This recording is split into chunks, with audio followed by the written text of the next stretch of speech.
بشار الأسد، سمعت إنك اشتقت لي. أنا كمان اشتقت لك، بس على عدد ما في صرامي على باب الجامع يوم الجمعة. بشار الأسد 6/3/2024.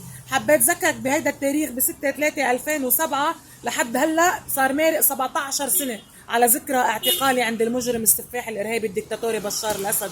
كان ذنبي الوحيد انه انا ملكة ثورة الارز. اعتقلني عن قضية الرئيس الشهيد المظلوم الله يرحمه رفيق الحريري. كل ذنبي بس اني حملت قضية الشهيد رفيق الحريري وشهداء ثورة الارز. كان بده ايانا نشوفه عم بيقتل لنا زعمائنا نوقف نتفرج عليه. المجرم السفاح الارهابي الدكتاتوري بشار الاسد يلي قبل هلا بيو المجرم حافظ المفطوس قتل تاريخنا، التاريخ كمال بيك جنبلاط بيي هيك خبرني. بس على فكرة انت اكبر حمار يا بشار الاسد، لانه ب 6/3/2007 نهار 3 مش انت اللي اعتقلتني.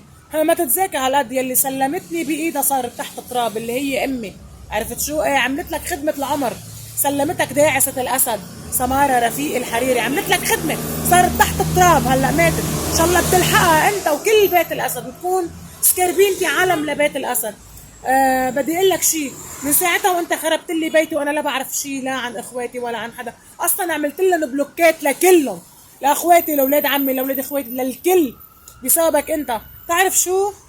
بدي اقول شيء لاول مره، اخواتي ما بيختلفوا ابدا عنه للمجرم بشار الاسد، خصوصا هيديك اللي عامله حالها حج المحجب اللي قاطعه صله الرحم مع اخواتها. اخواتي بالقساوه بيشبهوا لبشار الاسد، بس الفرق انك انت مجرم في بايديك دم. هن يمكن على تعتيرهم عملوا هيك. على كل الاحوال الله يلعنك ويلعن بشار الاسد وحافظ الاسد بقبره.